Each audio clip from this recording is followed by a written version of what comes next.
Bonsoir, ravie de vous retrouver sur Europe 1, comme chaque soir, jusqu'à 1h.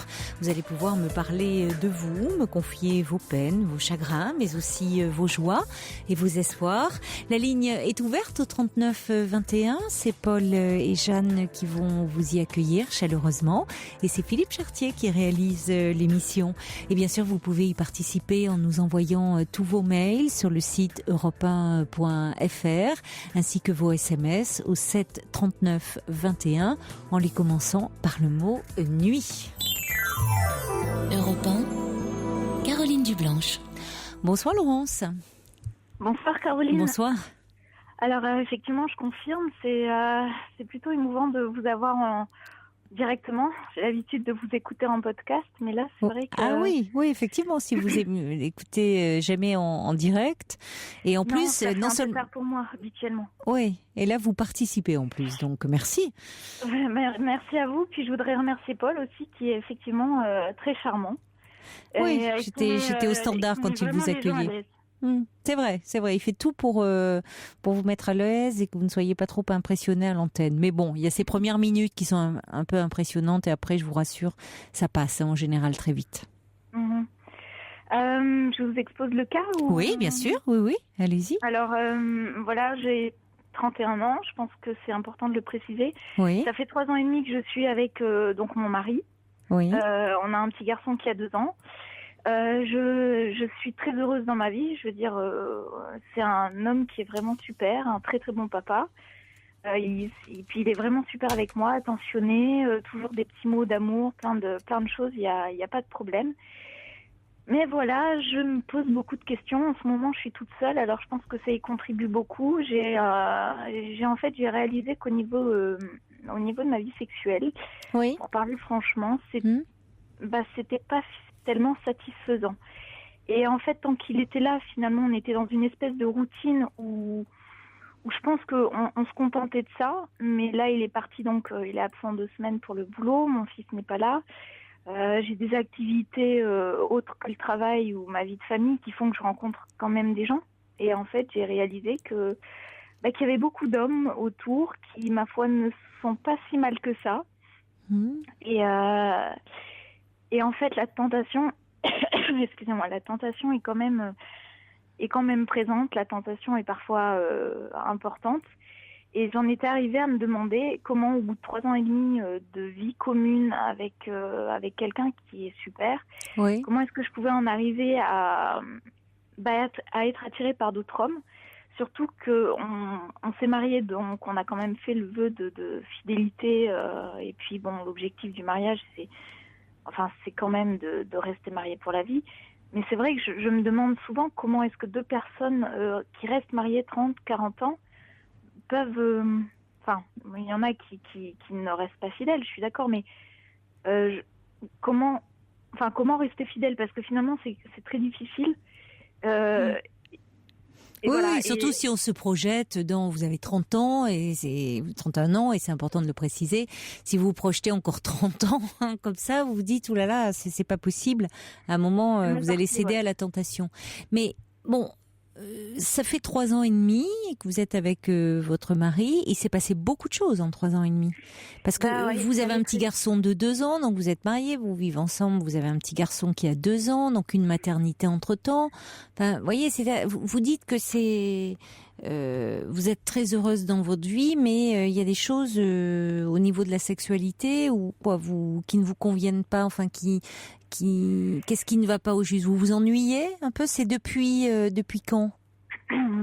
Peut-être depuis la naissance de mon fils. Alors c'est vrai que par rapport à ça, j'ai l'image de moi qui a changé.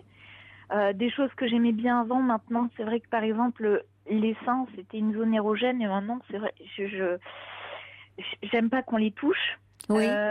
Et puis ils sont devenus plus sensibles ou Non, pas du tout. C'est leur forme qui me plaît pas. C'est esthétique en fait. Ah, vous êtes plus complexée par rapport à vos seins. Voilà. D'accord. Exactement. Vous en avez parlé à votre mari? Oui, bien sûr. J'essaye en tout cas de communiquer le plus possible. Effectivement, j'en ai parlé. Alors pour lui, c'est pas un problème. Je suis toujours très belle. Je suis la plus belle. Ce qui me fait d'ailleurs doublement sentir coupable. C'est aussi le côté où, je sais pas, j'ai peut-être moins envie. Alors, est-ce que c'est le travail? c'est toute la vie de famille qu'il y a autour. Oui, il y a peut-être ça aussi. Il y a aussi le fait que je le regarde plus comme un papa. Oui, vous avez dit que c'était d'emblée, c'est ce que vous avez mis en premier en parlant de lui, que c'était un excellent papa.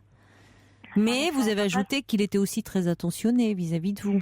Tout à fait. Mais ça aurait pris le pas, vous pensez un peu, votre côté parent sur votre côté amant? J'ai l'impression, ouais. Avant d'être parent, justement, vous aviez, ça vous satisfaisait le sexe avec lui? Oui, mais en même temps, je l'ai rencontré. À partir du moment où on s'est mis ensemble et où je suis tombée enceinte, finalement, il s'est écoulé 8-9 mois, donc ça a été court. Oui, très rapide, oui. Ça a été très rapide. Mais dans les premiers temps, quand même, parce qu'en 8-9 mois, on a le temps de voir, de faire connaissance, de se découvrir, de voir si on est bien ensemble ou pas. Vous étiez... Disons honnêtement, ça n'a pas été mon amant, ça n'a pas été l'amant le plus ingénieux que j'ai rencontré. D'accord. Mais c'était bien, j'avais envie de lui, c'était bien. Mmh. Et puis là aussi, le fait qu'il soit absent, je me suis retrouvée avec des copines, puis on s'est mise à discuter de sexualité. Oui. J'ai pris conscience en fait que j'aimais toujours ça et que ce que j'avais dans ma vie de femme mariée finalement me plaisait pas. Et là-dessus, après, c'est vrai qu'on est un peu plus attentif à ce qui se passe autour. J'ai rencontré peut-être quelqu'un d'autre et c'est quelqu'un qui m'a beaucoup plu. Peut-être beaucoup plus que d'autres personnes que j'ai pu croiser. Quand vous êtes sortis, là, ces jours-ci? Oui. Oui. Mmh. Ça a été un petit peu tout dans la foulée, en fait. Oui. Et en fait, ça m'a fait un peu peur parce que si vous voulez, moi, depuis des années, j'essaie en tout cas de rester fidèle. Oui. J'ai toujours été fidèle parce que c'est déjà une preuve de respect pour l'autre. Ensuite, j'aime pas mentir, je sais pas mentir et je peux pas m'empêcher de me dire que si un jour je faisais quelque chose de travers, ça finirait par se savoir et j'ai pas du tout envie de perdre ce que j'ai parce que j'ai un petit garçon, j'ai pas envie qu'il grandisse avec des parents séparés, puis je suis bien avec mon mari, je veux dire sur beaucoup de points on s'entend bien. Mais voilà, puis en même temps, je suis frustrée sexuellement et je me sens terriblement coupable. Et voilà. Et qu'est-ce qui fait que vous êtes frustrée sexuellement? Qu'est-ce qui se passe avec lui? C'est-à-dire que c'est toujours la même chose? C'est trop classique? C'est à peu près un rapport toutes les 2 semaines. C'est toujours la même chose et c'est plus on le fait parce que c'est devoir conjugal. Parce que ça fait longtemps qu'on l'a pas fait, il faut quand même le faire. Oui. Ça se comprend que vous soyez frustrée dans cette situation. Ça manque de désir, de feu. Oui, mais si vous voulez, moi, ce qui m'interpelle, c'est que des fois, je lui en parle. Des fois, je lui dis, mais tu te rends compte l'espérance de vie à l'heure actuelle, on vit bien très longtemps et tu t'imagines vraiment pendant 30 ou 40 ans n'avoir de relations sexuelles qu'avec une seule femme, qu'avec moi. Et en fait, quand je dis ça, j'ai l'impression que je le choque. Parce que pour lui, oui, c'est tout à fait normal, c'est inenvisageable mais il entend pas. Alors il entend pas visiblement que vous êtes en train quand même d'allumer certains clignotants et de dire vous vous ennuyez un peu. Parce que moi, c'est ce qu'on entend, moi-même, quand vous dites ça. Parce que généralement, quand tout va bien, vous voyez, on se projette pas comme ça en se disant, parce que c'est vrai que sinon, ça devient une contrainte. Ah oui, rester fidèle pendant 30 ans, ça va pas être possible. Bon, vous lui dites qu'il y a quand même quelque chose qui vous manque là. Donc peut-être qu'il faudrait plutôt à ce moment-là parler avec lui, oser aborder le problème de maintenant. C'est-à-dire pas dans 30 ans, mais de maintenant. De toute façon, je ne tiendrai pas 30 ans comme ça c'est sûr. Non, ça, à vous entendre, non. Ouais, et puis plus vous allez vous dire, il faut que je sois fidèle. Vous voyez, comme si vous vous l'imposiez une espèce d'incantation là, qui vous rassure pour un temps.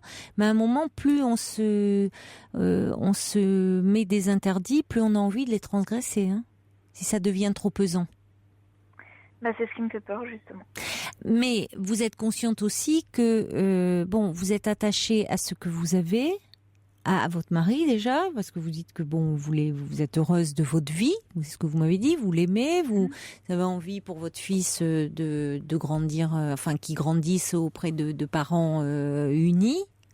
Bon, donc il y a peut-être à voir, ça peut bouger aussi. Votre mari, il peut peut-être bouger. Vous dites il n'est pas ingénieux tellement, mais après tout, vous pouvez amener un peu d'inventivité dans votre couple.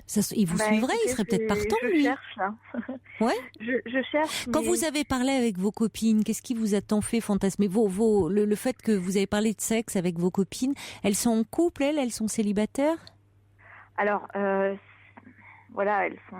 Alors, il y en a une qui était en couple, ça se passait très bien avec son copain, et puis effectivement, une autre qui est en couple sans que ce soit officiel, si vous voulez. Donc, je pense qu'il y a aussi un côté désespéré de sa part que le sexe soit génial pour retenir l'homme, peut-être. Ouais, c'est-à-dire que cet homme est pris. Elle est dans un couple. Non, c'est juste que je pense que lui, il veut rien d'officiel en fait, alors qu'elle, elle aimerait quelque chose d'officiel avec lui. Elle a l'inverse de vous, c'est-à-dire qu'elle a la sexualité, exactement, mais elle n'a pas forcément les sentiments qui vont avec et l'attachement. Voilà, c'est-à-dire que après, c'est tout un ensemble. En fait, le fait d'en parler comme ça, de sortir des sextoys, de parler de position, enfin de fréquence de relation, ça m'a juste rappelé que moi, j'aimais ça. À la base, j'aimais ça, j'aimais bien, j'aimais le contact physique, et ça m'a fait prendre conscience effectivement qu'il manquait quelque chose actuellement. Et si vous voulez, moi là où j'ai un peu peur aussi, c'est que bien sûr que j'ai conscience de ce que je pourrais perdre. Maintenant, en fait, j'ai eu peur de la réaction que mon corps pouvait avoir à un moment donné où je me serais peut-être retrouvée avec cet homme et où là, l'essence aurait pris le dessus en fait sur la raison. Bien sûr, je comprends. Cet homme, vous êtes amené à le rencontrer souvent? C'est un collègue? Ou c'était dans le cadre d'une soirée que vous l'avez rencontré? En fait, c'est dans une activité sportive parallèle que je pratique. D'accord. Donc c'est la première fois qu'on se rencontrait. Non, il habite à 800 km de chez moi, heureusement d'ailleurs. Et alors après, est-ce qu'on sera amené à se rencontrer? Oui, oui, c'est sûr. Peut-être qu'on sera amené à se retrouver par le biais de ce sport. Maintenant, rien n'est moins sûr, donc je sais pas. Vous fantasmez, sur lui, mais bon, il n'est pas dans votre environnement immédiat. Rien ne vous dit que ça sera un bon amant et que avec lui, ça serait merveilleux, hein, cela dit. Tout à fait. Vous voyez, c'est vous fantasmez sur il y a eu, il vous a fait des compliments, Bah oui. Oui. Mais vous êtes dans une période où vous doutez un peu de vous. Vous voyez, vous me parlez de vos seins, mais c'est assez révélateur. Oui, mais vous savez, Caroline, j'ai toujours douté de moi là-dessus aussi. Et ça changera pas. Enfin, j'espère que ça évoluera. Ça, vous ne savez pas. Oui, ça peut évoluer. Vous pouvez vous aimer davantage. Vous avez toujours douté là-dessus, c'est-à-dire par rapport à votre apparence, par rapport à votre... Caroline, par rapport à mon apparence, par rapport... par rapport à mes capacités en tant que dans ma profession par exemple, dans ce sport que je pratique. Voilà, donc après c'est vrai que c'est un contexte particulier où c'est un sport où il y a essentiellement des hommes. Alors moi je débarque là-dedans. Qu'est-ce que vous faites comme sport? C'est du volley en fait. Je suis arbitre de volley. Et c'est vrai que c'est un monde essentiellement masculin. Il y a des joueuses, mais je parle de l'arbitrage. Et là, j'étais un petit peu la petite dernière qui passait un examen pour monter en grade. Et puis, la majorité était déjà des grades au-dessus. Alors déjà, ils me voyaient en panique devant l'examen. Donc, je pense que j'ai réveillé un petit peu le côté protecteur. Puis après, je suis peut-être pas non plus moche. Je veux dire, il y a sans doute plus certainement. Moche que moi. Voilà. On peut même dire que vous êtes attirante, séduisante. Voilà, et donc après il y a eu des regards, il y a eu des contacts, il y a eu des communications par message, par téléphone. Et c'est vrai que ça vous a fait du bien, ça vous a permis un peu de ça vous a valorisé, vous qui doutez beaucoup, puis ça vous a sorti un peu de votre ennui là. Oui. Conjugal. Oui, ça m'a juste rappelé que finalement, c'est pas parce qu'on est marié qu'il faut oublier cette dimension de... Oui, c'est très bien. C'est très bien que ça vous fasse une petite piqûre de rappel pour justement vous dire que vous n'êtes pas cantonné à un rôle de maman. Ouais, mais vous savez, depuis la naissance de mon fils, c'est ce que je me dis, parce que j'ai entendu beaucoup de gens autour dire, ouais, mais tu verras, dire à mon mari, oui, tu verras, quand elle sera mère, elle s'occupera plus de toi, ni rien. Et en fait, j'ai pas voulu de ça. Mais le problème, c'est que c'est vrai aussi que si on avait de temps en temps des moments, par exemple des sorties, des week-ends, des trucs comme ça, juste tous les deux, je pense que ça ferait aussi du bien au couple. Maintenant, après, c'est une organisation à avoir. On est assez isolés pour garder mon fils, c'est pas facile. Oui, mais c'est pas facile, mais c'est pas impossible. Même si vous n'avez pas votre famille proche, ou il y a peut-être maintenant, il est encore tout petit, hein, il a 2 ans, mais enfin c'est pas comme un tout petit bébé que vous auriez du mal à confier. Donc c'est pas mal que ça, c'est-à-dire que vous, j'entends, c'est pas vous qui vous êtes, vous n'avez pas forcément changé. Vous avez des complexes, mais vous en avez toujours eu. Mais c'est peut-être votre mari, c'est ça. Est-ce que lui, il est pas très demandeur? Parce que par exemple, vous dites, vous aimez beaucoup vous dites j'aime ça, vous aimez la sexualité. Mais si vous avez un rapport sexuel, par exemple, toutes les 2 semaines, c'est vous qui en prenez l'initiative ou c'est lui ou? C'est-à-dire que ça va tourner. Des fois, c'est lui qui va venir, mais des fois, moi, je suis fatiguée. Puis à d'autres moments, c'est horrible de dire ça, mais de temps en temps, c'est écoute, demain, prépare-toi parce que demain, ça fait quand même un moment qu'on l'a pas fait. Faudrait sérieusement voilà, c'est un peu ça. C'est lui qui vous dit prépare-toi ou? Non, c'est moi. C'est vous. Oui, moi, lui, mais du coup, c'est pas érotique ça. Ah non, enfin, ça peut être érotique de se préparer mentalement, c'est-à-dire si on s'est laissé un message, si on s'est, si dès le matin, il y a souvent en tant que femme, on est très sensible à ça, une espèce de préparation mentale. Enfin, il y a quelque chose de très cérébral. Mais là où on fait monter en puissance le désir, parce que il y a eu des échanges de mots le matin ou dans la journée ou bon, mais le côté genre dis donc, prépare-toi, ça fait 15 jours ou ça fait 1 mois, là il va falloir le faire, comme si dis donc, il faut qu'on aille faire le plein de la voiture, les courses et autres, enfin comme si ça rentrait dans des choses à effectuer. Là c'est tout sauf érotique. Donc vous voyez, vous pouvez, c'est pas étonnant. Comme vous dites, il y a aussi une routine qui s'installe. C'est ce que dit Nejoud aussi, l'ennui. Et la sécurité affective aussi, Nejoud dit, vous donne l'impression que votre mari vous est acquis, vous êtes donc tenté. Il y a aussi ce côté où, ça y est, on s'endort, on ronronne, que lui vous est acquis, alors pas forcément, et vous, ça montre bien, vous lui êtes pas acquise non plus. Ça peut toujours bouger, hein. On sait surtout à l'époque actuelle où tant de couples se séparent.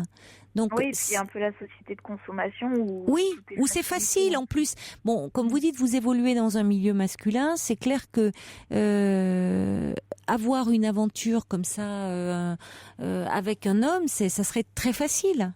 Très facile. Vous pourriez vous faire toute l'équipe, hein, si vous vouliez. Enfin, vous voyez, non, mais il y a pas de problème de ce côté-là.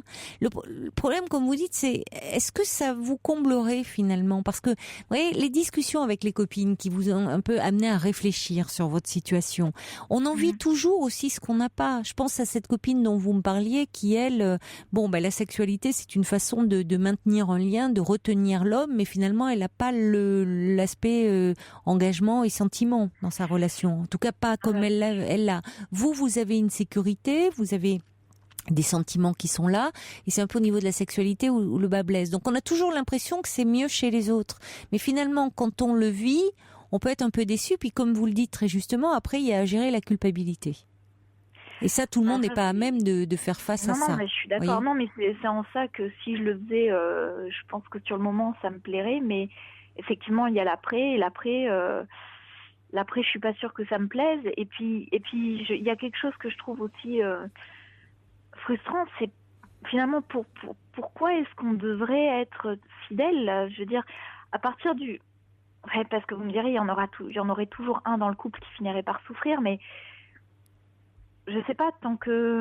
Non, mais le problème, si vous voulez, il y a autant de couples et autant de façons d'être en couple. Il y a des couples qui ne se jurent pas la fidélité sexuelle. Oui. Bon, simplement, vous, apparemment, dans votre couple, ça n'a pas été le cas. C'est ce que vous avez énoncé d'emblée, c'est ce que vous-même, vous raccrochez à cette valeur-là. C'est pas si simple que ça.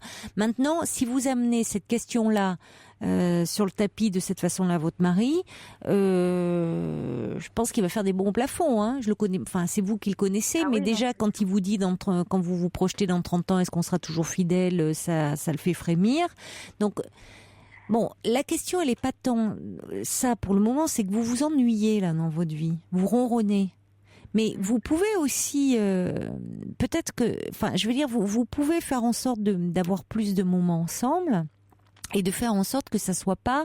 Je comprends que si vous faites l'amour presque à jour et à heure fixe, vous vous ennuyez. Et puis si c'est toujours pareil, donc bon. À vous de dire peut-être plus clairement que depuis que vous êtes parent et vous avez été parent très vite, au fond vous êtes tombé dans quelque chose où vous avez un peu oublié d'être amant et vous ça vous manque. Vous pouvez le dire comme ça. Oui. Et puis il y a autre chose qui me dérange, mais j'avoue que c'est quelque chose qui me j'ai un peu honte de le dire, mais en même temps, c'est vrai. Si vous voulez, c'est un bel homme. Maintenant, c'est vrai que généralement, moi, les hommes que j'ai eus dans ma vie, et puis d'une façon générale, étaient des hommes qui étaient plutôt bien faits physiquement, dans le sens où t'as pas tablette de chocolat, mais si vous voulez, fin au niveau du ventre. Et en fait... mon mari il fait pas de sport, il aime pas du tout le sport, à l'opposé de moi, il a un petit ventre si vous voulez, il est pas énorme non plus, mais je peux pas m'empêcher de me dire mais si c'est comme ça maintenant, comment ce sera dans 10 ans? Et si ça continue, je redoute non mais là Laurent, je vous arrête parce que vous êtes tellement, vous cherchez en fait, vous cherchez des bonnes raisons de dire oh là là, mais de toute façon ça sera pas possible parce que moi je vais pas pouvoir rester fidèle pendant 30 ans. Dans 30 ans, il se peut que vous ne soyez plus ensemble. Me dit même avant, donc la question de la fidélité se posera même plus. Vous voyez, à vous projeter dans l'avenir, finalement, c'est une façon de ne pas s'occuper de votre présent là. Quant aux abdos de votre mari, j'ai envie de dire ça aussi. Pardonnez-moi, mais c'est un faux problème. C'est quand même cet homme-là. Vous avez eu jusque-là des hommes qui avaient des tablettes de chocolat, certes. C'est pas avec eux que vous vous êtes mariés, c'est pas avec eux que vous avez fait un enfant. Donc il y a quand même dans le choix que vous avez fait par rapport à cet homme, alors là aussi ça interroge et ça vous interroge.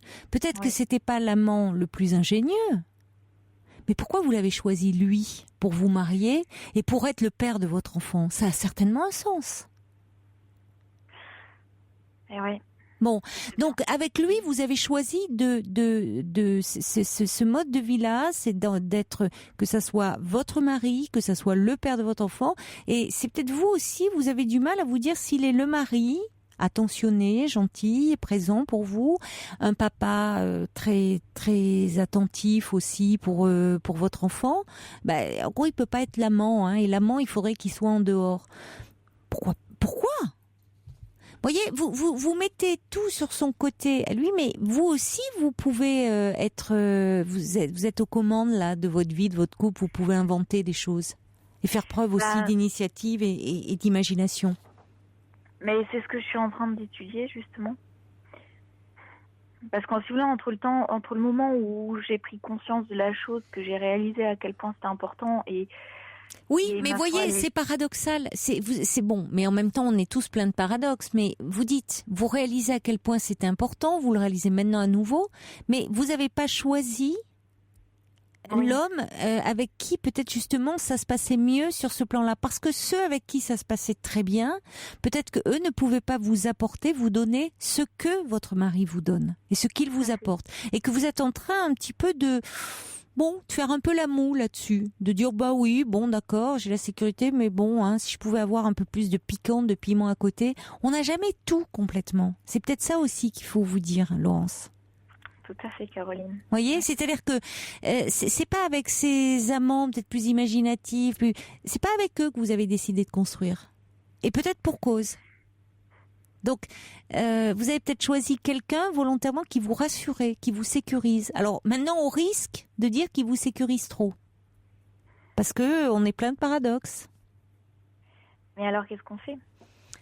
Qu'est-ce qu'on fait? La vie est une suite de, vous savez, de compromis, d'organisation, et d'une certaine façon, vous êtes heureuse dans votre vie là. C'est pas parce que vous faites des soirées que vous avez un petit coup de cœur pour quelqu'un. Alors évidemment, après vous vous arrangez. Bien sûr que vous pouvez prendre un amant et autres. Comment vous allez le gérer dans votre couple? Et puis comment, voyez, est-ce que on peut toujours aller chercher ailleurs ce qu'on ne trouve pas dans son couple au lieu d'essayer de faire évoluer son couple aussi?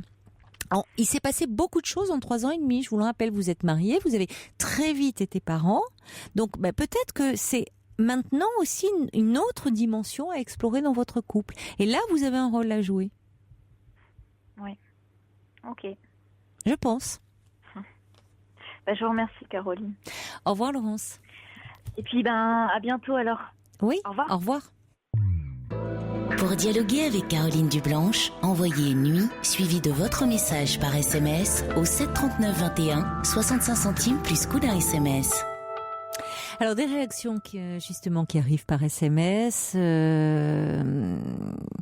Il y a Charlotte qui dit: je vis une situation identique à celle de Laurence, même si nous ne sommes pas mariés. Elle ajoute: vous devez avoir peur de le perdre comme mon ami actuel. Votre témoignage me touche beaucoup.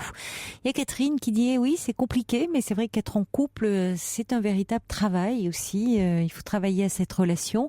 Linda dit: vous n'êtes peut-être pas si heureuse que ça, parce qu'on sent que vous essayez absolument de trouver des défauts à votre mari pour aller voir ailleurs. Pourquoi ne pas essayer de mettre un peu de piment de votre côté? First Lisa dit: mais est-ce que le problème ne vient pas aussi d'elle, qui n'a pas confiance en elle, à elle de s'aimer davantage, de faire preuve d'imagination et d'initiative avec son mari? Et puis il y a également Laurent qui dit: parlez-lui de votre désir. S'il vous aime et tient à vous, il va comprendre. Faites des soirées feutrées, câlines. Pourquoi ne pas parler tous les deux de sexualité, de vos fantasmes lors d'un dîner? Et après, il y a Sergio qui dit: ça me fait penser à la chanson, sublime chanson, Les Vieux Amants de Brel. Il faut bien que le corps exulte. Oui, avec bien sûr, on sent bien qu'il y a une frustration, pas assez de rapports sexuels, trop prévus, trop programmés. Donc, essayez au moins. Je pense que ça vaut la peine d'essayer de faire quelque chose. Et puis, c'est intéressant quand même la contradiction pointée entre quand on aime beaucoup la sexualité, on y attache beaucoup d'importance, de choisir peut-être un partenaire qui lui n'y est pas très attaché. On sait qu'on va aller au-devant des frustrations, mais peut-être que justement elle a aussi choisi cet homme-là, Laurence, parce que il la rassure, et que parfois on peut pas tout avoir, comme dit Marie: le beurre, l'argent du beurre et la crémière ou le crémier. Bonsoir Bruno. Bonsoir. Bonsoir. Caroline. Voilà, donc je vous résume ma petite histoire. J'étais amoureux à 18 ans. J'ai rencontré une jeune fille. Je suis resté 1 an et demi avec elle. C'était mon premier amour. Puis au bout d'1 an et demi, je lui ai dit non, je m'en vais. Elle m'a dit pourquoi. Je lui ai dit parce que je peux pas tomber, je peux pas vivre toute ma vie avec la première femme que je rencontre dans ma vie. Et puis ça s'est fini comme ça. Et la deuxième femme, ça a été ma femme, quoi, avec qui je vis depuis 35 ans. Et j'ai toujours pensé à la première, bien sûr, parce que la première, on ne l'oublie pas. Et 35 ans après, elle m'appelle, il y a 1 mois. Et là, là c'est un coup de tonnerre, c'est un accident de la route, quoi. Ah oui. Parce que c'était pas une aventure, c'était à l'époque j'étais fou d'elle, quoi. Et pendant 35 ans, presque 35 ans, j'y ai pensé. Et à Noël, je sais pas pourquoi, j'ai dit c'est fini. Et elle m'appelle quelques mois après. J'ai fini dans ma tête, je m'étais dit c'est bon, j'ai fait le deuil, j'y pense plus. Et elle m'appelle quelques mois après, elle me dit voilà, tu te souviens de moi. Et on pourrait se dire c'est bien, ça peut être une aventure, c'est rigolo. Simplement, j'ai basé mes 35 ans de vie sur la fidélité, la confiance. Oui. Et puis là, ça bouscule, quoi. Parce que donc vous vous êtes revus. On s'est revus, donc on s'est donné rendez-vous. Oui. On s'est revus, on s'est promené 2 heures dans un parc. Puis je lui ai dit, toi, il y a 35 ans, c'était trop tôt, mais maintenant c'est trop tard. Et on s'est embrassés. Je suis parti, j'étais assez content de moi. Je me suis dit, c'est bien, tu t'en sors bien dans l'histoire. Et puis, vous vous êtes embrassé un baiser d'amoureux? Un baiser d'amoureux, voilà. Oui, quand même. Ouais. Oui. Et je suis rentré, mais c'est le hasard parce que mon épouse est toujours à la maison, mais là, pendant 3 jours, elle n'était pas là. J'ai pleuré pendant 3 jours. Quoi. J'ai 54 ans, ça m'est jamais arrivé. Qu'est-ce qui fait vous pleuriez sur quoi? Sur le fait d'avoir dit c'est fini, c'est trop tard, quoi. Alors que j'y ai pensé pendant 35 ans. Et il y a un moment, il y a quelque chose qui m'a échappé. Quand vous aviez 19 ans, et non, c'était votre premier amour, si je comprends bien, pourquoi, c'est vous qui l'avez quitté? Oui. Pourquoi? Pour quelle raison? Parce que je m'étais dit, à l'époque, c'était dans les années 80, avoir un flirt, se marier, non, ou vivre avec une femme définitivement, non, il faut avoir d'autres aventures, il faut connaître d'autres femmes. Je pensais aussi que c'était bien, comme les copains, il fallait avoir plusieurs copines, voilà. Donc je m'étais dit non, c'est pas possible, la première ça peut pas être la bonne, c'est impossible, ça, c'est dans les films. Et donc je lui ai dit non, j'ai envie de vivre d'autres aventures, j'ai envie d'être libre, voilà. Bon, j'avais 20 ans. C'est pas ce qui s'est passé du tout, puisque la deuxième personne que j'ai rencontrée, ça a été ma femme jusqu'à maintenant. Quoi. Donc quelqu'un ça a été une rencontre extrêmement importante pour vous, puisque vous dites ça a été votre femme jusqu'à maintenant, et c'était jusqu'à présent vous ne remettiez pas du tout en question vos sentiments, du tout, cette sauf exclusivité. Comme toujours, du moins comme toujours, je sais pas si c'est toujours, mais le premier amour il marque, quoi. Et je l'ai jamais oublié, quoi. C'était de la passion. Deuxième, c'était un amour raisonnable, ce qui est pas pareil. Et puis là, il y a de nouveau la passion qui rentre dans ma vie, quoi. Parce que après ce week-end, ça a toujours été raisonnable avec votre épouse? Oui, ça a toujours été raisonnable, même au début. Mais c'est celle-là que vous avez épousée. Bien sûr. Pourtant, peu de temps après la première. Ouais, donc, vous voyez, c'est pas. Et j'ai aucun regret là-dessus. Ça vous rassurait certainement. C'était. Oui, tout à fait, tout à fait. Elle était rassurante, voilà. Elle est rassurante. Mais et donc j'ai rappelé après ce week-end. J'ai perdu 3 kilos en 3 jours. C'est un truc de. Oui. Oui, j'étais démonté, j'ai pleuré comme une madeleine. Mais qu'est-ce qui fait? Pourquoi ça vous bouleverse autant? C'est-à-dire parce que j'y ai pensé pendant des années à cette jeune fille. C'était mon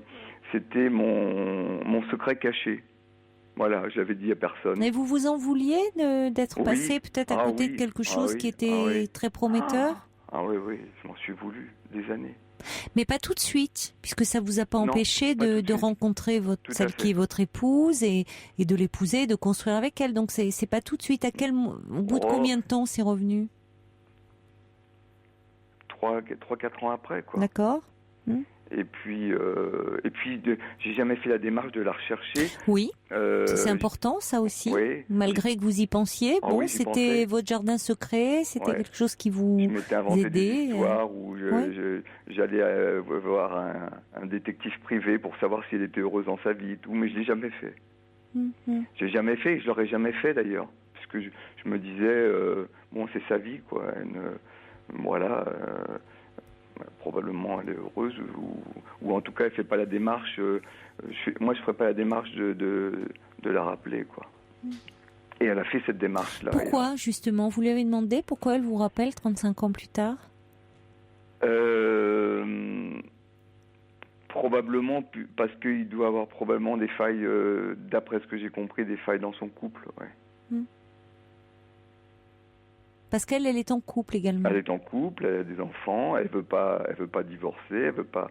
Ça lui convient tout à fait comme situation. Moi, ça me perturbe. Beaucoup plus qu'elle, parce qu'elle me dit, moi c'est bien, tu me donnes le temps que tu veux. Si c'est une heure. Oui, elle, c'est tout bénéfice. C'est-à-dire que ça lui apporte là où, peut-être que dans son couple, comme vous dites, il y a des manques, elle s'ennuie un peu. Vous comblez tout ça, mais c'est tout pour autant, elle ne se projette pas avec vous dans un avenir. Elle prend tous ces moments comme des moments. Mais bon, Alors que vous êtes dans une nostalgie, dans quelque chose dans une mélancolie un peu de ce qui n'a pas été. Ce qui vous empêche même de vivre ce que vous vivez actuellement, puisque ça a été elle est restée après un fantasme. Oui, tout à fait. Et ce fantasme vient frapper à votre porte. C'est ça. Donc qui est terrible. c'est forcément très bouleversant pour vous parce que c'est complètement déstabilisant. Il y a des fantasmes qui sont faits pour rester fantasmes. Alors au départ, elle était bien réelle. Et quand même, c'est intéressant parce que pour rationaliser en disant, je vous crois, tout à fait, en disant ça peut pas être le premier amour qui est le bon, il vaut mieux rencontrer quelqu'un d'autre, enfin vivre plusieurs histoires. C'est ce que êtes-vous sûr qu'il y ait que ça finalement? Est-ce qu'il n'y avait pas quelque chose où vous vous êtes dit non, c'est pas avec elle que je peux construire? Et de fait, vous le dites vous-même très peu de temps après. Donc vous n'avez pas eu, vous voyez, c'est pas concrétisé le fait d'avoir plusieurs aventures. Du tout. Avant de vous stabiliser. Très vite, vous vous êtes stabilisé. Et ça correspondait à ce que vous recherchiez, puisque vous êtes depuis 35 ans avec cette femme. Oui, alors je remets pas en question mon mariage ou ma vie. Ce qui m'a troublé, hier j'ai entendu le psychologue qui était Christophe à vos côtés, et à un moment ça m'a troublé. Il dit certains hommes qui sont plus lâches que les femmes, et ça j'en doute pas, et j'ai aucune raison de le contester, s'arrangent pour être tellement pénibles, pour pas dire détestables, que leurs femmes finissent par les quitter. Et je me suis aperçu dans ce laps de temps qui dure depuis un mois et demi, 2 mois, que effectivement, j'aurais tendance à prendre cette tendance d'être pas bien, comme si je voulais s'aborder ce qui existe de façon à me projeter dans une autre dynamique. Voilà. Oui, mais en même temps, vous s'aborderiez puisque dans une autre dynamique, c'est elle est en couple, vous me dites. Oui, elle est en couple et elle ne veut pas bouger quoi que ce soit dans sa vie. Oui. Donc, est-ce que c'est votre culpabilité? Est-ce que vous vous sentez coupable vis-à-vis de votre épouse? Oui, parce qu'on a fait comme vous dites précédemment, certains couples ont une sorte de contrat non dit ou d'infidélité ou de largesse. Nous, on a fait une partie de notre vie sur la confiance en l'autre, et ça me déstabilise, quoi. Oui, et c'est toujours à vous-même, vous vous en prenez à vous-même, c'est-à-dire comme si la première fois c'est vous qui avez mis un terme à la relation, et cette relation est devenue un doux fantasme, vous pouviez jouer avec, à loisir, changer un peu le scénario, C'était pas désagréable. Mais non, mais ça devait même être très agréable, c'est-à-dire que quand parfois le quotidien, la réalité, même si vous êtes très bien avec votre épouse, mais simplement la vie en elle-même, qui est un peu monotone ou morne, ou qui manque un peu d'épaisseur, de consistance, de saveur, on a comme ça dans un coin de la tête, comme le dit Ninon, finalement joliment, un rêve qui nous tient compagnie. Oui. Et elle ajoute qu'il constituait pour vous un jardin secret. Et elle dit, vous n'avez plus ce refuge d'un ailleurs. Est-ce que c'est pas cela que vous pleurez? Je sais pas, mais en tout cas, c'est suffisamment déstabilisant. Et c'est confortable à un moment, ce fantasme, d'être dans le fantasme. La réalité est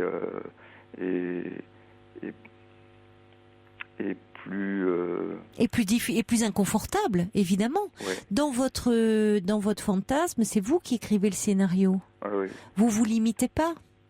Alors que là, certes, vous la retrouvez, mais du coup, vous devez faire face avec votre culpabilité qui met à mal toutes les valeurs établies. Mais dans les faits, ça fait 35 ans que vous êtes avec votre épouse, où ces valeurs-là comptent énormément, et c'est votre passé qui revient et qui revient vers vous. Vous-même, vous n'avez pas pris l'initiative de ça. Je sais bien. C'est tout aussi à travers cette femme, c'est aussi toute votre jeunesse, toute cette période-là de votre vie. Bien sûr. Et vous le vivez avec beaucoup de sentiments et d'émotions, là où elle prend le bonheur de ses rencontres, de ses instants, mais elle vit dans l'instant. Vous, ça vous bouscule trop. Alors, en même temps, ce qui est compliqué, c'est que comment vous envisagez du coup l'avenir ? Je suis un peu perdu, je ne sais pas. Est-ce que vous lui avez dit à cette femme que vous vivez pas bien ces rencontres ? C'est pas que je vis pas bien, c'est que je suis troublé. Je suis troublé parce que d'un autre côté, il y a c'est la passion que je pensais amoindrie et pas amoindrie, même au bout de 35 ans. C'est-à-dire que c'est une femme qui a 35 ans de plus, donc qui est passée de 20 à 55 ans, moi aussi d'ailleurs. On pourrait se dire il n'y a plus d'attirance, mais il y a la même attirance qu'à 19 ans, quoi. Ce qui est troublant aussi, parce que les années n'ont pas mis d'obstacle à ça, quoi. Et ça me perturbe aussi. Ça me perturbe parce que quel que soit le bien-être ou le confort qu'on peut avoir dans son couple, à un moment, quand la passion revient, je ne sais pas si vous avez vécu ça, je vous le souhaite, mais c'est quelque chose c'est un ouragan, quoi. Oui, mais justement, est-ce que si cette femme n'était pas libre, puisque vous composez, vous avez pendant longtemps joué avec ce fantasme, est-ce que vous seriez prêt ? Est-ce que vous auriez été prêt à quitter votre épouse si cette femme était libre ? Je me suis même pas posé cette question-là. Pas pour le moment, en tout cas. Mais c'est très bien d'ailleurs qu'elle ne se pose pas pour vous. Ouais. Parce que vous êtes embarqué dans quelque chose qui est aussi très, très nostalgique. Ah, c'est certain, bien sûr. Bon. Bien sûr. Et alors, là, si je comprends bien, c'est récent, ça date de quelques mois ? Oui, ça date de 2 mois. Quoi. Il faut voir comment ça peut évoluer. Donc vous êtes dans le bouleversé par ces retrouvailles avec votre passé aussi, avec le fait que là où vous avez mis avec votre jeunesse, et là où vous avez mis un terme à cette histoire et où c'est ce qui aurait pu être. Vous savez, où on se crée une vie en parallèle. Oui, des romans comme ça. C'est-à-dire il y a la vie que vous menez, que l'on mène actuellement. Bon, voilà, travaillez dans là, vous avez des enfants ou pas, vous avez avec votre femme pendant 35 ans. Et si, je sais plus qui en a fait un roman d'ailleurs, si cette femme que vous aviez rencontrée, vous l'aviez épousée, qu'est-ce que serait votre vie ? Ça se trouve, elle vous ferait plus rêver. C'est ce que je lui ai dit. Elle vous ferait plus rêver. On se détesterait. Oh, oui, vous pourriez vous détester, vous pourriez être séparés, elle vous ferait plus rêver, elle vous ferait pas fantasmer, la passion serait retombée, bon. Vous voyez, donc forcément que c'est passionnel. Oui. Elle était là au départ. C'est vrai que là où je vous rejoins, c'est que 35 ans après, vous auriez pu vous retrouver et ne pas vous plaire. Bien sûr. Mais en plus, tout est fait dans la mesure où vous vous plaisez toujours pour que ça reste passionnel. Ah oui, bien sûr. Et le manque, puisqu'on peut se voir de façon épisodique, le manque entretient cette passion. Mais bien sûr. C'est... ouais.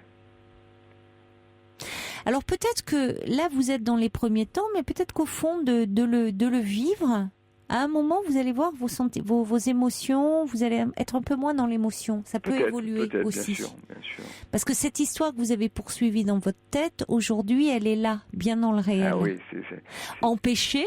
Donc, ce qui contribue à y mettre de la passion, mais empêchée malgré tout. Mais elle est là. C'était là que vous pouvez plus tourner le scénario. Et d'ailleurs, c'est ce qui est compliqué. C'est-à-dire que cette double vie que vous aviez dans votre tête, elle est arrêtée. Vous la vivez maintenant. Donc, il faut faire face aussi à cette culpabilité. Mais après tout, c'est cette femme auprès de qui vous êtes, et restez quand même, vous êtes depuis 35 ans, vous la connaissez bien, vous vous connaissez bien, et elle, vous n'avez pas songé à la quitter? Non. Non. On a affronté les événements de la vie avec nos enfants, avec les difficultés, avec les hauts, les bas. Elle est dans la vie bien concrète, c'est sûr, que vous partagez, que voilà, vous connaissez bien. L'autre, c'est la vie que vous auriez pu avoir. C'est ça. Ouais. Comme si ça vous était donné maintenant, mais ça sera toujours un simulacre. Parce que comme vous dites, de toute façon, c'est empêché. Elle a sa vie, vous avez la vôtre. Donc à un moment, peut-être que à nouveau, vous mettrez un terme à l'histoire parce que ça vous déstabilise, parce que ça va à l'encontre de ce que vous souhaitez vivre au fond. Et cette fois-ci, ça sera une façon de clore quelque chose. C'est possible, oui. Vous verrez bien. Oui. Ne vous tourmentez pas trop par rapport à votre épouse, parce que je crois que par rapport à votre couple, c'est votre épouse que vous connaissez bien, avec qui vous vivez. Oui. Je me dis que c'était une épreuve imprévue. Ce que dit Fleur de Cactus, elle dit: n'a-t-on pas souvent besoin de fantasmer une ancienne histoire? Ça permet aussi de s'échapper du réel plutôt que d'agir. La nostalgie, le rêve, le trésor de l'imaginaire ont leur fonction. Et c'est pour ça que c'est délicat pour vous. C'est ce que disait Ninon. C'est-à-dire ce qui avait cette fonction de permettre de vous échapper, de vous évader, d'avoir votre jardin secret, cette femme en fantasme, vous ne trompiez pas, vous l'aviez dans un coin de votre tête. Ça cristallise certainement beaucoup de choses. Il faudrait aussi comprendre qu'est-ce qu'elle cristallise, cette femme. C'est tous ces rêves, tous ces possibles aussi que l'on a quand on a 20 ans. On est dans le champ des possibles. Et puis quand on avance dans la vie, aujourd'hui vous en avez 35 de plus, ça se rétrécit. Ça ne veut pas dire qu'il ne reste pas encore de choses formidables à vivre, mais ça se rétrécit, le champ des possibles. À 20 ans, on peut se rêver astronaute, à la tête avec aimer plein de femmes, des milliers de... Bon, tout est... Et puis au fil du temps, ça se racornit un peu. Mais il reste beaucoup de choses. C'est aussi tout ça que vous regrettez. Oui, alors je m'étais dit qu'en fait, je l'avais trompé un peu, mon épouse, avec cette femme-là, virtuellement pendant des années aussi. Et que c'est la seule femme avec qui j'aurais été autre qu'elle, quoi. C'est ce que dit Zach, ça aurait pu être elle, la femme de ma vie. Voilà. C'est ça. Bon. C'est la question que je me suis posée. Mais moi, je vais vous dire, Bruno, alors je vais être beaucoup plus... par rapport au fantasme, je déchire un peu le voile, mais je pense que c'est pas... Vous avez décidé à 19 ans que ça ne serait pas elle. C'est vrai. Mais ça a aussi un sens. Certainement. Parce que justement par rapport à ce que vous vous étiez promis, connaître plein de femmes sans toutes les... Oui, mais voyez, enfin en tout cas vivre avant de vous engager, paradoxalement très vite vous avez rencontré votre épouse et celle avec qui vous êtes depuis 35 ans. C'est vrai. Et c'est celle-là, vous vous êtes pas trompé sur votre choix. C'est pas comme si vous étiez dit, voyez, 2 ans après vous êtes séparés. Non, ça fait 35 ans que vous êtes ensemble. Oui, c'est pas rien. C'est un sacré parcours. Oui. Donc vous vous êtes pas trompé. Et à 19 ans, vous étiez déjà, je pense que, vous savez, Christophe Fauré disait aussi qu'on sait à l'avance, souvent dans une relation, ce qu'est l'autre, on se le cache, on veut pas, ou on est un peu aveuglé, on est un peu, mais on sent les choses. Et vous vous dites, c'est pas elle. Et d'ailleurs, vous n'êtes pas allé la chercher. C'est elle qui revient vous chercher. C'est vrai. Elle a été quittée. Vous avez pris la décision de la quitter. Ça fait toute la différence. Et vous saviez certainement pourquoi. Il y a First Lisa qui dit: on pense tous à nos amours de jeunesse. Ça peut rester au stade de beaux souvenirs, mais le risque c'est de ne pas se figer dans la nostalgie. Et puis Orchidée, n'est-ce pas seulement un amour idéalisé, une nostalgie du passé? Parce que vous avez aussi vécu une très belle histoire avec votre épouse. Oui. Certain. Ouais. Et quelqu'un qui dit attention, parce que cette relation, si vous êtes trop dans la culpabilité, risque de vous faire tout perdre et de vous faire souffrir. Ça serait vraiment dommage. C'est pour ça que vous voyez, il ne faut pas que ça vous enferme. Hein. Bon courage. Je vais essayer de ne pas être enfermé. Non. Il ne faut pas que ça vous aliène. Voilà, c'est ça le terme. Bon courage, Bruno. Bonne fin de journée. Au revoir. Au revoir, merci.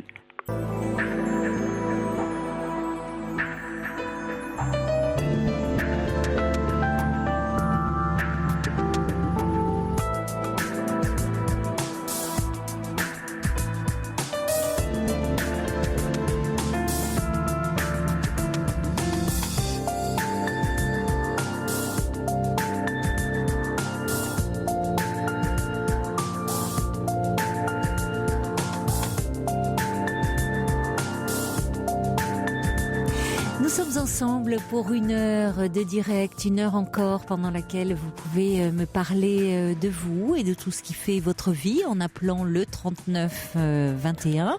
Vous pouvez aussi réagir à tout ce qui se dit par SMS au 7 39 21 en commençant vos messages par le mot nuit ainsi que par mail sur le site europe1.fr. Alors une réaction qui arrive encore pour Bruno qui nous parlait de son premier amour qu'il a recontacté il y a quelques mois de ça et ça faisait 35 ans qu'ils ne s'étaient pas vus et Bruno est marié et a entamé une relation, une liaison avec ce nouvel amour et c'est très bouleversant pour lui. Alors il y a quelqu'un qui dit, n'y a-t-il pas toujours quelque chose d'inachevé dans tout ce qui nous tient à cœur, souvenirs caressés jusqu'à l'usure, redessiner ce qui a été, imaginer ce qui aurait pu être. Il est tellement difficile d'habiter l'instant. Oui, et je me dis qu'il va vraiment falloir, comme je l'ai proposé à Christophe Fauré, qu'il revienne nous parler d'infidélité. Puisque son dernier livre, Est-ce que tu m'aimes encore, parle de ce thème-là. Donc, on a prévu de faire une émission à la rentrée. Et à propos de Laurence, d'ailleurs, qui nous parlait du fait qu'elle n'était pas heureuse dans sa sexualité avec son mari, qu'elle fantasmait comme ça sur d'autres hommes. Je vais faire une émission en juin, ça sera fin juin, le 30 juin précisément, sur la sexualité, toutes les questions un peu qu'on se pose. Une émission assez généraliste autour de ce thème avec comme invité Sylvain Mimoun. Voilà, on va maintenant retrouver Juliette. Alors Juliette, donc vous avez 31 ans, vous avez été en couple, vous avez une petite fille et puis ça s'est pas très bien passé avec cet homme. Voilà, oui. Donc en fait, je l'ai connu il y a 6 ans en vacances. Tout allait très très bien. On a échangé nos coordonnées, pardon. Et il habite assez loin de moi, c'est-à-dire à 1000 kilomètres. Je dirais pas quelle région, mais il y avait 1000 kilomètres. C'était d'un bout de la France à l'autre, voilà. Oui. Donc il venait me voir dès qu'il le pouvait, parce qu'il travaillait. Et franchement, tout allait très très très bien. On s'entendait en étant en osmose, vraiment l'idéal.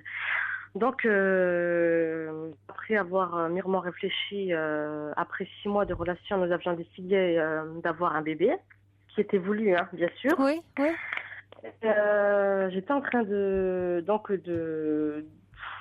passer mon code à ce moment-là. Et à 4 mois de grossesse, il m'a fait plaquer, il m'a fait plaquer tout dans ma vie pour le rejoindre. Voilà, donc j'ai tout laissé de côté, j'ai quitté ma famille, mes amis pour le rejoindre, donc à 1000 kilomètres de là. Sachant que là-bas, je n'avais ni amis, ni famille, que je connaissais absolument personne que lui en fait. Voilà. Et enceinte de 4 mois et demi, 5 mois, donc franchement c'était déjà pas très facile, on va dire. Oui, mais en même temps, je comprends que vous soyez parti le rejoindre parce que c'est compliqué quand on a un bébé d'être éloigné de 1000 kilomètres. Il fallait bien qu'il y en ait un des deux qui prenne cette décision, non ? Oui, mais comme lui, déjà, à ce moment-là, il avait un CDI et que moi, j'étais sans emploi. Donc, c'était logique que ce soit vous qui le rejoigniez. Voilà, bien sûr. Oui. Voilà. Bon, donc vous l'avez rejoint, votre donc je l'ai rejoint, j'ai fait mon bébé, tout allait bien. Et en fait, il a commencé à changer quand il fallait, mettre des choses en place, quand l'État me demandait des papiers, des choses comme ça, il refusait toujours de me donner les choses qu'il fallait, quoi, en fait. Et donc de but en blanc, ça a commencé à dégénérer tout doucement. Ce qui fait que comment je peux vous expliquer ça, on va dire que il magouillait, quoi, en fait, hein. Mais moi quand je l'ai connu, mais il magouillait, c'est-à-dire comment, c'est-à-dire il trichait, comment, de quelle façon, c'est-à-dire comment vous avec les administrations? Exactement, voilà, ouais. Ouais. Mais moi, je ne savais pas tout ça parce que, étant donné que moi, je vivais dans ma région et quand lui était là-bas, moi, je ne savais pas Bien sûr. quelle personne Oui, c'est c'était. normal. Voilà. Tout a été très vite, hein, si je comprends bien. Vous Bien êtes sûr, rencontrés tout en était très vacances. vite. Après 6 mois de relation, vous décidez de faire un bébé. Bon, vous allez le rejoindre à 4 mois et demi, 5 mois de grossesse. Donc, Voilà. c'est vrai que vous le connaissiez très peu, cet homme. Bien sûr. Donc alors, mais il trichait par rapport à quoi? C'est-à-dire, qu'est-ce qu'il faisait? Un exemple tout bête, je veux dire, il était au chômage, il travaillait à côté, voilà, des choses comme ça. D'accord. Donc c'est pour ça que vous n'aviez pas les bons papiers parce que tout était faux, quoi. Tout était faux, je veux dire. Enfin, il déclarait des. Voilà, quand moi je devais déclarer des choses à lui. Mais surtout par rapport à votre grossesse, oui, il y a plein de choses à déclarer si vous êtes en couple. Plein de choses. Et donc il me disait. Non, tu te débrouilles. C'est pas mes histoires. On n'est pas mariés, on n'est pas paxés. C'est chacun pour soi et Dieu pour tous. Tu te débrouilles. Bon, plus vulgairement, mais voilà, je vais pas entrer dans les détails. Et donc la petite était. Donc une fois que la petite était née, ça allait hein, avec la petite. Il était parfait. Il y avait rien à redire. Mais après, il s'est mis à sortir. La fin d'après-midi, début de soirée, et si j'avais le malheur, ça commençait comme ça, si j'avais simplement le malheur de demander où est-ce que tu vas pour, pas par curiosité, parce que j'étais pas quelqu'un de jaloux à la base et puis ça sert à rien, c'est-à-dire que si la personne veut nous tromper, elle va pas se gêner, jaloux ou pas, voilà. Mais ne serait-ce que pour lui demander où il va, ne serait-ce que pour acheter du pain, il me disait j'ai pas de compte à te rendre, tu n'es pas ma mère, je n'ai rien à te dire. Donc la relation s'est vite dégradée entre vous. Donc vous avez décidé de le quitter? En fait, voilà, parce que il était devenu tellement insupportable et tellement méchant, parce que c'était de la méchanceté, je veux dire, il m'insultait tout le temps, mais vraiment des choses crues et très très méchantes. Il me descendait plus bas que terre. Pour lui, j'avais tous les défauts de la terre. Bref, même que il rentrait, le manger était fait, la maison était propre. Non, rien n'était assez bien. De toute façon, pour lui, j'étais mauvaise. Vous avez bien fait de partir si vous n'étiez pas heureuse. Voilà. Et puis quel âge a votre petite fille? Actuellement? Oui. 3 ans et demi. Oui. Vous êtes séparés il y a combien de temps? Elle va avoir 4 ans. Vous êtes séparés il y a combien de temps? Cet été, ça fera 1 an. D'accord. Bon, et alors, il continue à vous harceler de quelle façon? De quelle façon? Comment vous expliquer? C'est des insultes, en fait. C'est des insultes par SMS où il dit ouais, tu es parti, en fait je suis partie parce que c'est lui qui me disait casse-toi. Vous avez bien fait de partir, mais maintenant alors il vous insulte quand vous êtes en contact avec votre fille, par rapport à votre fille? Oui, bien sûr, parce que il digère pas que c'est moi qui ai la garde de la petite, en fait.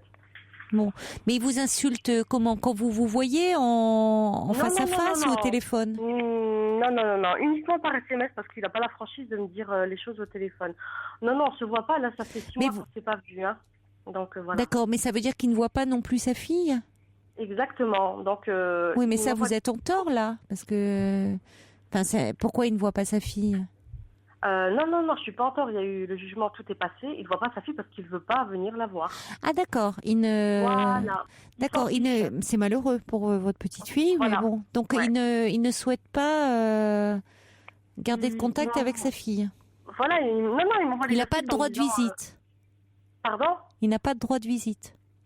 Si, parlez bien dans le combiné, hein, parce que la liaison est pas bonne, quoi. Je vous entends. D'accord, ok. Là, comme ça va? Un petit peu moins près, reculez un petit peu, hein, reculez. Voilà. D'accord. Bon, alors, il vous envoie. Bon, écoutez, pourquoi vous ne changez pas de téléphone? Parce que après tout, la juge me l'a interdit. La juge des affaires familiales me l'a interdit. Sinon, il y a longtemps que ce serait fait. Parce que elle pense que c'est quelqu'un qui est parfaitement normal. Voilà. Vous lui avez montré à la juge vos messages, le fait qu'il vous insulte? Pourquoi vous ne pouvez pas? Je peux pas parce que déjà d'une, je suis allée déposer plainte. J'ai contacté mon avocat et elle me dit que la juge, personne ne peut. En fait, même si l'avocat veut voir la juge, elle peut pas. Il faut qu'elle prenne rendez-vous longtemps avant. Elle me dit alors, vous pensez bien une simple personne comme vous? Oui, non, mais c'est sûr que vous n'allez pas rencontrer la juge qui est débordée, qui a certainement beaucoup de dossiers, juste pour lui montrer vos SMS. Vous avez fait ce qu'il y avait à faire, c'est-à-dire que vous avez déposé plainte et c'est très bien. Simplement, s'il y a une révision dans le jugement, s'il y a quelque chose, vous le reverrez la juge avec votre avocate et à ce moment-là, ça sera l'occasion quand même de lui dire que il vous harcèle par SMS. Bon, tant que c'est par SMS, c'est désagréable, mais qu'est-ce que vous faites? Vous n'y répondez pas? J'y réponds jamais. Non, voilà, non, jamais, vous avez raison. Et puis vous pouvez bloquer peut-être des numéros, faire en sorte que ces numéros à lui voyez que vous ne les receviez pas. Non, vous pouvez pas demander ça? Oui, c'est possible. Voilà. C'est possible, mais de façon à pas être pollué par ces messages. Oui, voilà, oui. Bon, comme vous dites, il ne digère pas. En même temps, il était dans une relation très agressive avec vous, mais il ne digère pas que vous ayez la garde soi-disant de la petite fille.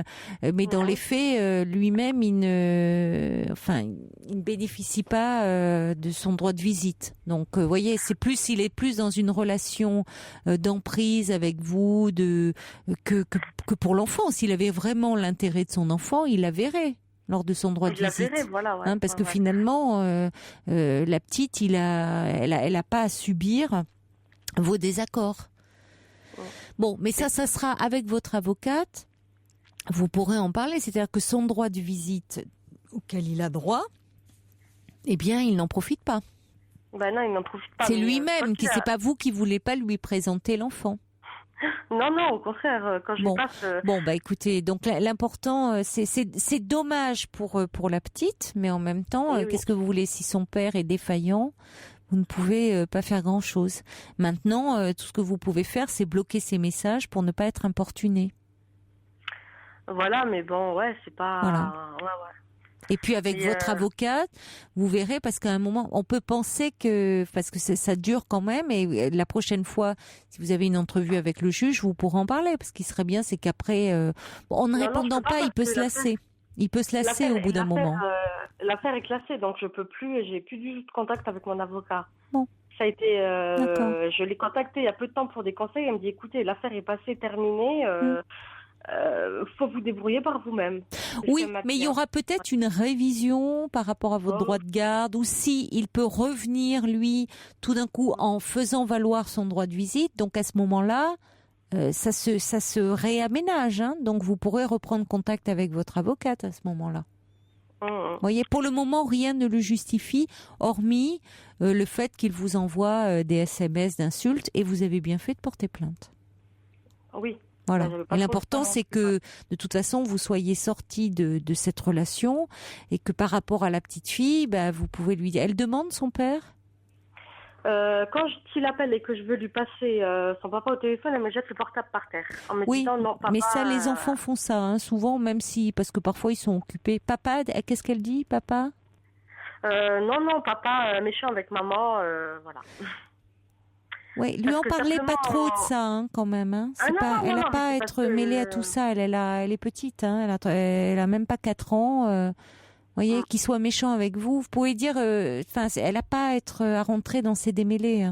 C'est ce que je pensais aussi. C'est pour ça que quand elle est à côté, je parle plus de ça. Donc. Parce que lui peut penser aussi que vous êtes en train de régler des comptes à travers elle et que vous voulez pas. Bon, vous voyez, il faut. À la limite, vous pouvez essayer de pacifier les choses en faisant en sorte qu'elle parle à son père, ou si elle est occupée, dire écoute là. Elle est occupée, elle est en train de faire un dessin, elle est je peux pas te la passer. Oui, mais une autre fois, voyez, mettez aussi un peu d'eau dans votre vin, ça peut aider. Non, moi, il n'y a pas de souci. Je veux dire, moi, j'ai toujours été respectueuse avec lui. Mais ce que je voulais dire, c'est que la petite a entendu... Simplement, une fois, je me suis engueulée assez fort au téléphone et la petite était dans une autre pièce, mais elle a entendu la conversation. C'est pour ça. D'accord, c'est pour ça qu'elle réagit comme ça. Bon, mais vous pouvez dire, oui, parfois, on peut se fâcher, mais c'est pas grave. Non plus, d'accord, oui, c'est important. Bon, oui. Écoutez, maintenant, comme dit quelqu'un, l'important c'est de bloquer son numéro, vous gardez quand même ses SMS, et puis de mener votre vie le mieux possible avec votre petite fille. Voilà, bon courage. Je peux dire une dernière chose en fait qui m'a Une vraiment dernière. choquée.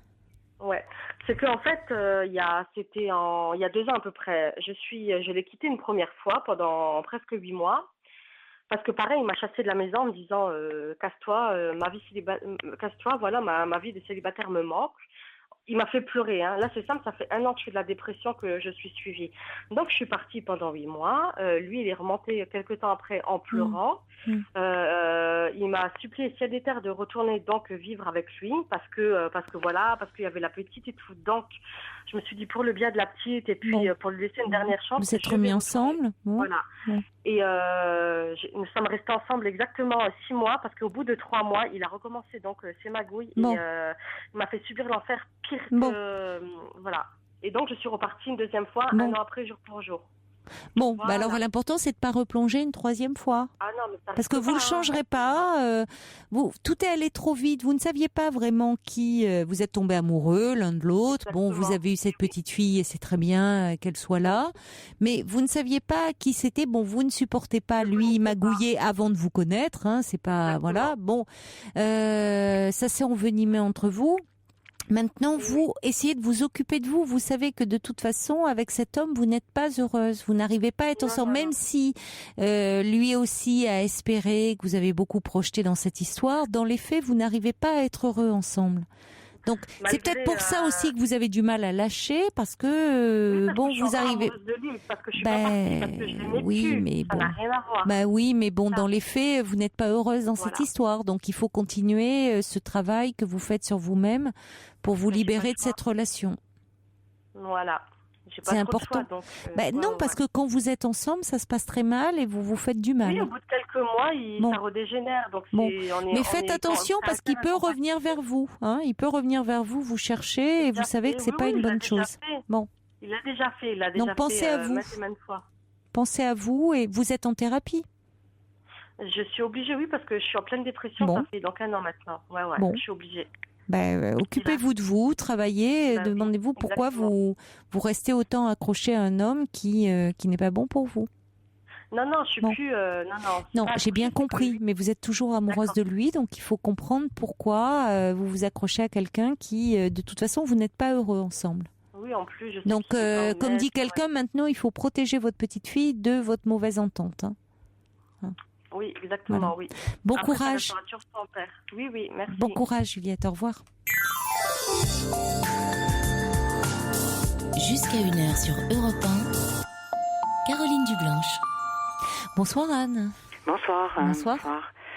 Merci de m'accueillir. Je vous en prie. Il s'agit d'une rupture qui s'est faite il y a à peu près 1 mois. Et puis, c'est une femme que j'ai rencontrée de façon assez brève, puisque notre relation a duré 2 mois. Oui. Et si vous voulez, c'était après une période où j'avais depuis longtemps pas eu de relation. Donc c'était... j'ai eu une longue période où je me suis assez fermée à l'amour, etc. Oui. Et donc, c'est une personne qui est venue vers moi et je me suis lancée corps et âme, dans cette relation. Et bien que cette personne m'ait dit dès le départ que elle pensait ne pas pouvoir s'investir sur un long terme, ne pas pouvoir ne pas être capable. Elle-même venait de vivre de façon très récente une rupture et donc ne se sentait pas capable de s'investir dans quelque chose de durable. Elle cherchait plutôt une relation un peu légère, un peu et j'étais peut-être pas tout à fait sur le même mode et manifestement c'est quelque chose qui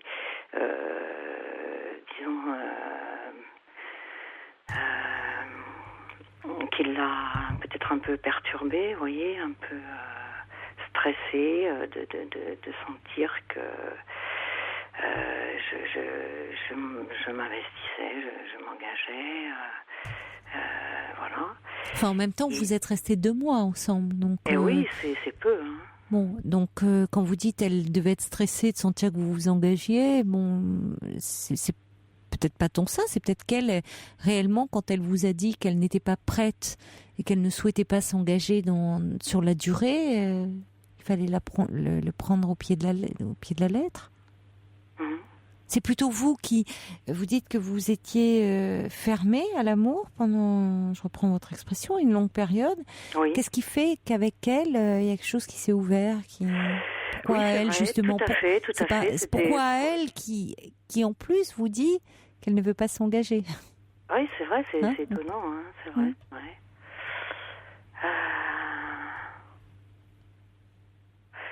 Écoutez, je ne peux rien vous dire d'autre que je me sentais extrêmement bien avec elle, quoi. Et avec vraiment une grande envie de m'ouvrir à elle. Mais peut-être que ça vous rassurait aussi qu'elle vous dise qu'elle ne voulait pas s'engager. Peut-être que ça vous rassurait le fait qu'elle vous dise qu'elle ne voulait pas s'engager.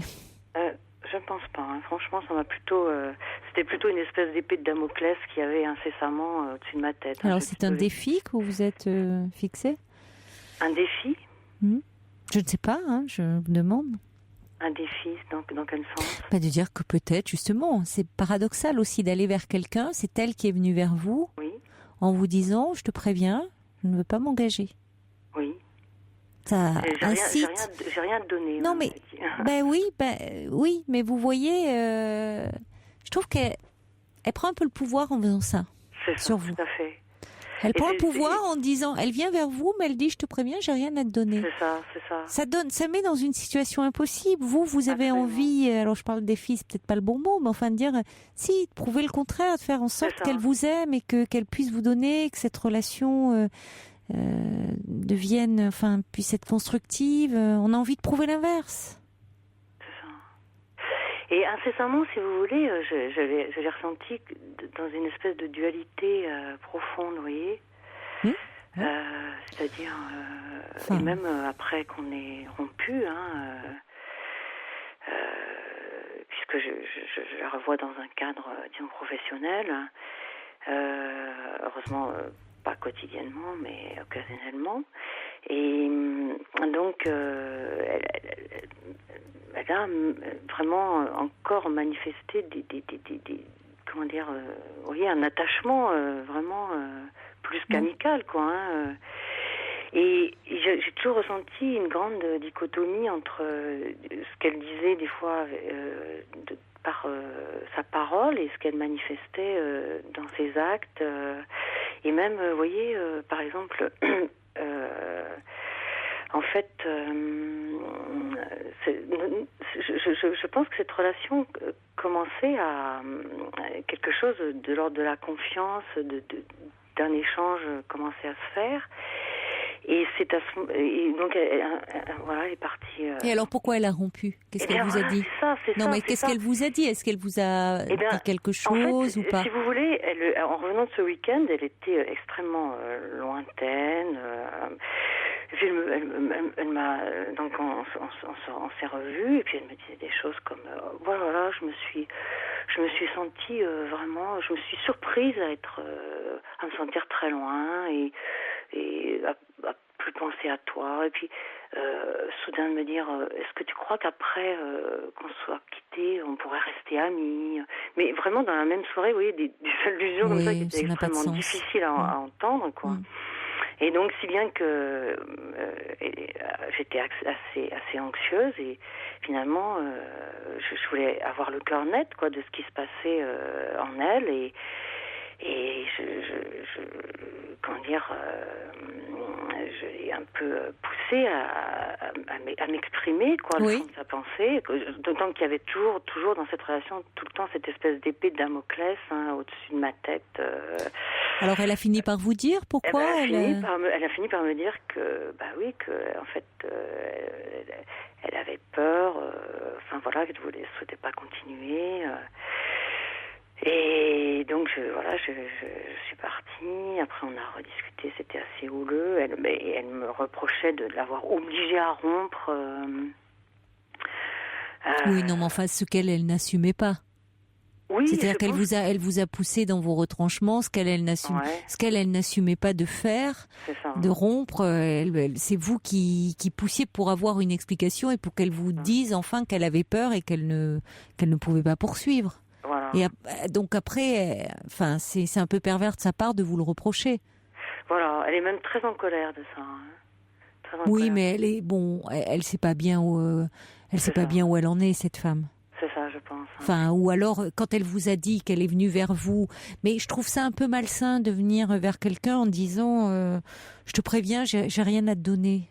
Ça revient à dire, tu sais, ne t'attache pas à moi. Hein. Et parce que dans ces cas-là, écoutez, si on se sent très fragile, si on n'a rien à donner, si on reste un peu dans son coin, on ne va pas au-devant d'une relation. Et on essaie de travailler, d'essayer d'avoir moins peur, de travailler sur ses peurs. Mais on les refile pas à l'autre comme ça. Surtout que c'est une injonction paradoxale. Vous voyez, ne t'attache pas à moi. Forcément, ça va amener l'autre à se dire si je m'attache parce que je pense que c'est quelqu'un qui en vaut la peine. Et puis derrière, c'est des peurs. Et puis bon.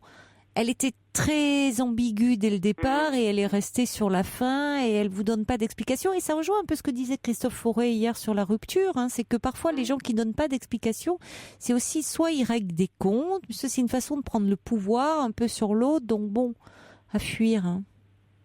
Parce que ça vous, ce qui compte par rapport à vous, je trouve, qui est intéressant, Anne, c'est que vous vous étiez mis un peu en marge alors vous aviez vos raisons aussi, certainement, vous êtes pas fermé à l'amour comme ça par hasard. Enfin, c'est certainement suite à un parcours, à des blessures. Bon, ça montre qu'il y a quelque chose qui, à nouveau, en vous, s'est ouvert. C'est vrai. En ça, cette relation était vraiment un cadeau. Cette relation a été un cadeau pour vous. Tout à fait. Elle, non, parce qu'elle est prise dans ses contradictions, dans ses peurs, dans ses mais pour autant, il y a quelque chose dans cette rencontre qui a fait que là, vous avez eu envie, à nouveau, de faire ce pari, d'aimer. Et ça, c'est qu'il y a quelque chose qui est en mouvement chez vous. C'est vrai. Et où en plus, vous voyez, vous auriez pu partir en courant ou vous dire oh non, justement, c'est pas avec elle que je vais tenter à nouveau quelque chose puisqu'elle semble si contradictoire. Elle vient vers vous, mais en même temps, elle vous dit que rien n'est possible. Et vous avez quand même, vous y êtes allé, alors parce que vous vous sentiez bien avec elle, et vous avez bien fait de le faire d'ailleurs, parce que cette relation, elle vous permet d'être à nouveau dans cette dynamique-là. C'est vrai. Même si, bon, avec elle, et en plus, ça vous remet pas en question, vous, je trouve, dans cette histoire. Et écoutez, ça me fait beaucoup de bien que vous me le disiez, parce que, en fait, j'avais des doutes. Vous voyez, ce soir, je l'ai appelé, j'ai été... bref, je savais que je faisais une grosse bêtise en l'appelant. Mais bref, c'est vrai que cette façon de retourner la situation et donc c'est quand même m'interroger aussi. Vous voyez, j'avais du mal à me situer finalement. Donc, mais non, et c'est normal. Elle vous dit, elle dit qu'elle s'éloigne, qu'elle se sent loin, qu'en même temps restons amis. C'est enfin, ça se comprend. À votre place, j'en aurais fait autant de demander une explication, de savoir ce qu'il en était. On laisse pas planer une ambiguïté. Je trouve qu'on joue pas avec l'autre comme ça. C'est extrêmement difficile. D'autant plus quand on sait que, bon, après tout, alors on peut dire à sa décharge, elle met carte sur table dès le départ, dire, oui, malheureusement, c'est ce que je t'avais dit, je pensais, j'espérais, parce que peut-être qu'elle a pu espérer, on peut lui prêter ça, lui dire qu'elle a espéré avec vous, parce que vous vous sentiez bien immédiatement, qu'elle allait au-devant de ses peurs, qu'elle allait les surmonter. Bon, ça n'a pas marché, mais parce que c'est en elle qu'il y a ces failles-là. Bon, voilà, il y a quelque chose que ça vient pas de vous, c'est en elle, il y a quelque chose qui fait qu'elle bloque, mais donc qu'elle ne vienne pas vous le reprocher. Vous avez juste cherché à clarifier, à comprendre, à pouvoir avancer, bon, pour pouvoir vous aussi continuer à avancer. Donc c'est quelqu'un que je sens quand même un peu en souffrance, vous voyez. Oui, mais peut-être un peu manipulatrice aussi, attention. Donc bon, vous aussi vous l'avez été à un moment, c'est peut-être ce qui vous a touché aussi chez elle, c'est sa fragilité. Mais vous aussi, si vous vous êtes refermé à un moment, ça a un sens. L'important, c'est ce que cette rencontre a provoqué chez vous. Et donc, ça, elle l'a pas, elle vous l'a pas enlevé en partant. Ouais. Elle vous l'a pas retiré, ça. C'est vrai. Parce que ça fait vraiment partie de vous. C'est vrai. Donc, il y a quelque chose qui est en mouvement et il faut aller suivre ce sens-là. D'accord. Vraiment. Merci beaucoup. Pensez à vous. Merci de votre confiance, Anne. Merci beaucoup. Au revoir. Au revoir.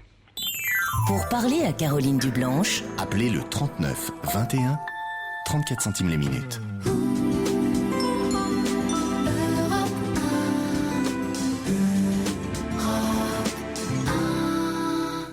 Bonsoir Yasmine. Bonsoir. Bonsoir. Bonsoir.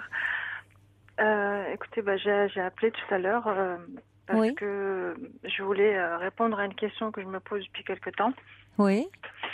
À savoir si c'était normal de penser que quand on se sent pas bien avec quelqu'un, il vaut mieux partir en fait, au lieu d'essayer de se battre et de voir la réalité en face en fait. Donc j'explique un peu brièvement parce que je sais qu'il est un peu tard. Moi, j'ai connu beaucoup de problèmes avec mes parents. Enfin, j'ai participé, du moins, j'ai assisté à leurs disputes, à leurs bagarres, etc.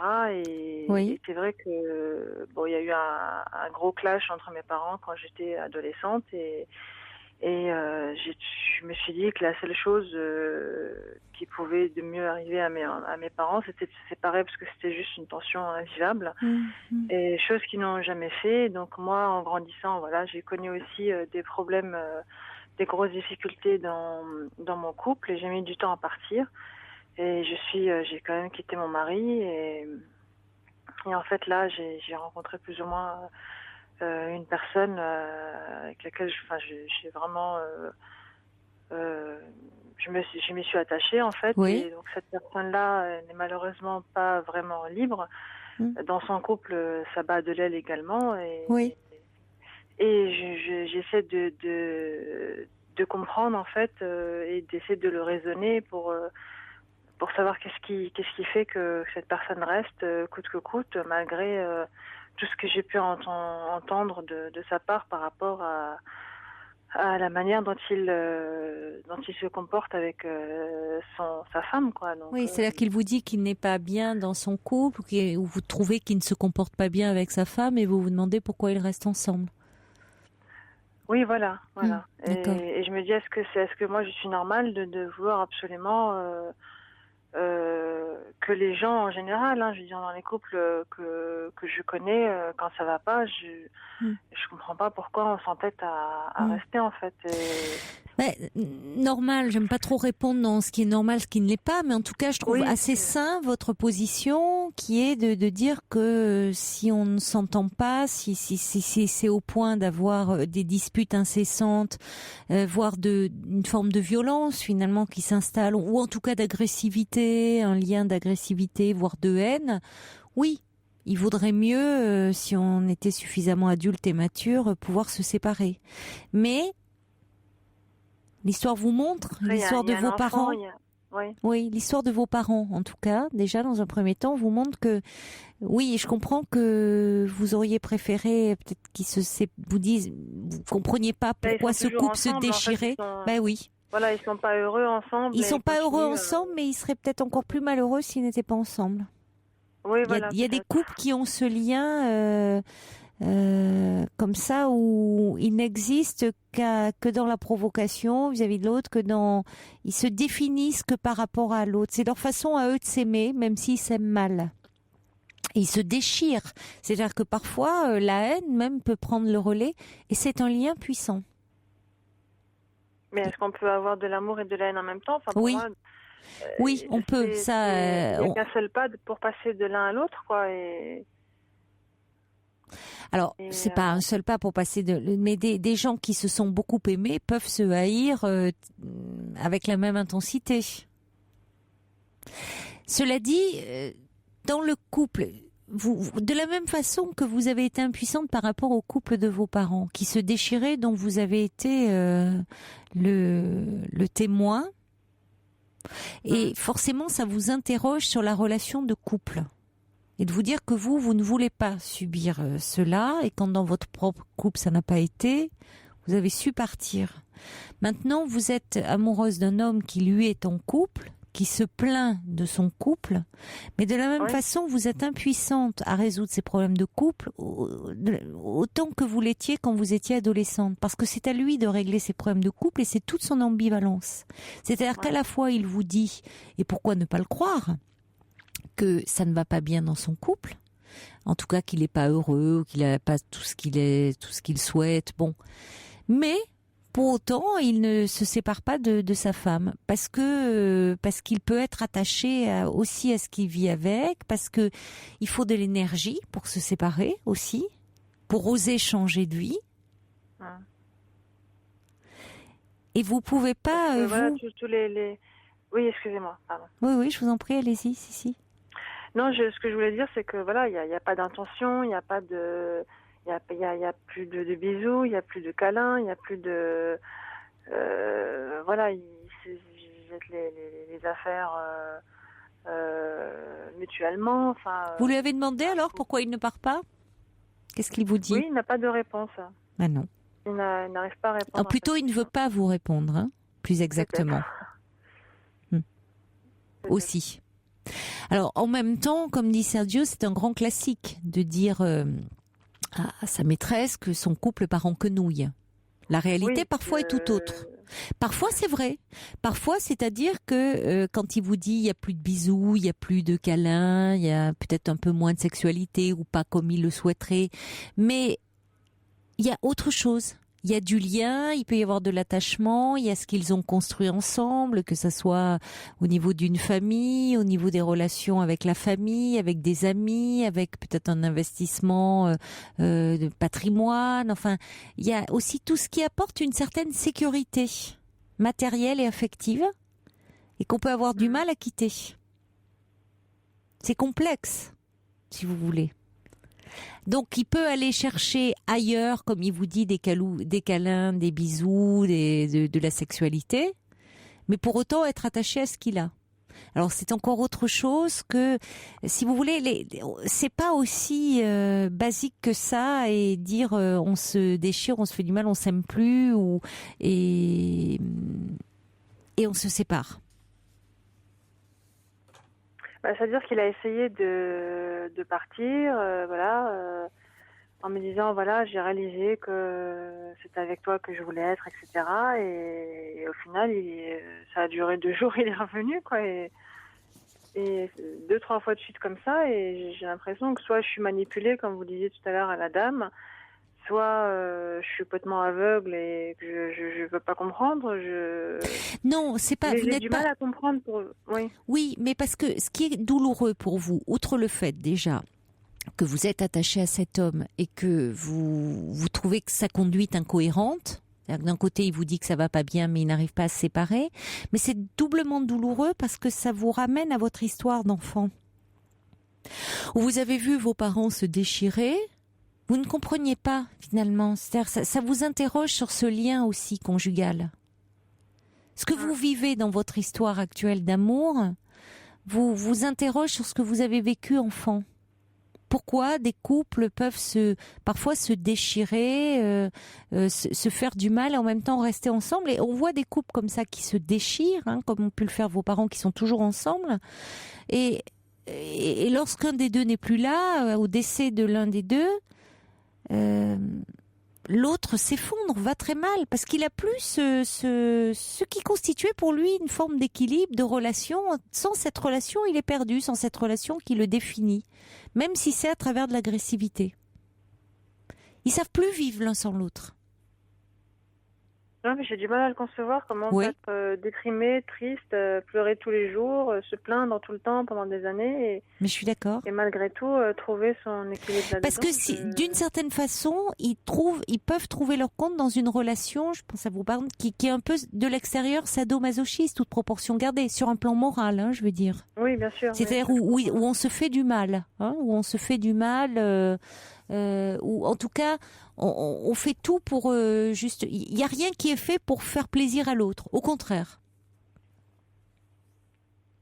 Mais pour autant, s'ils n'arrivent pas à se séparer, c'est que ils ont besoin.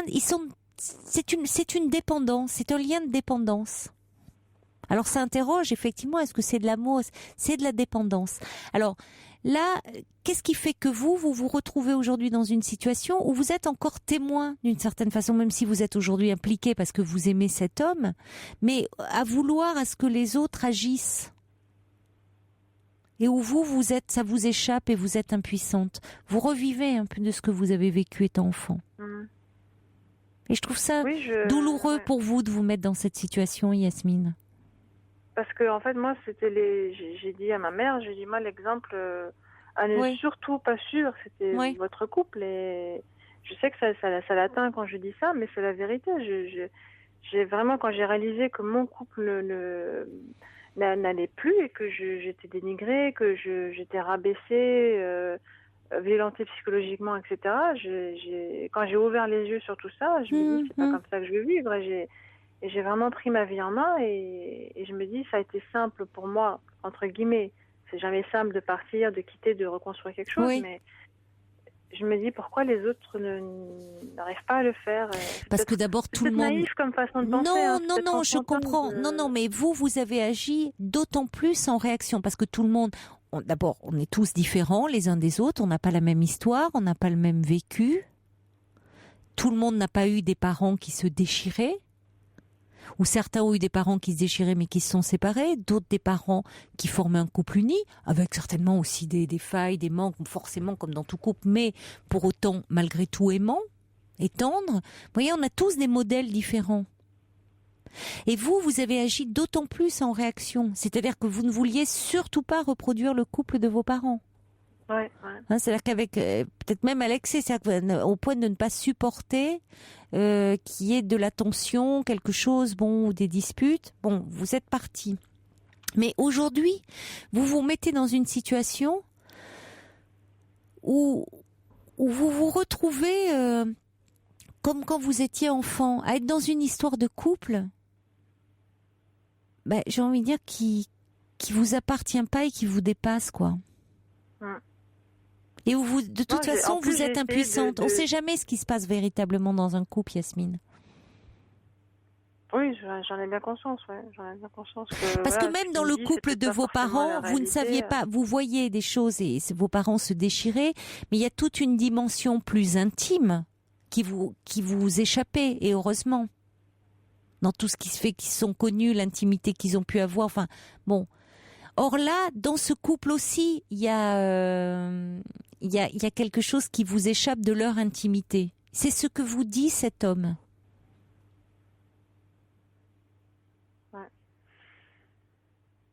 Et il y a Laurent qui dit, il est souvent difficile pour les hommes de se séparer, le chamboulement familial, social leur font peur. Faites attention de ne pas être la personne auprès de laquelle il peut vider son sac. Et oui, il peut être sincère.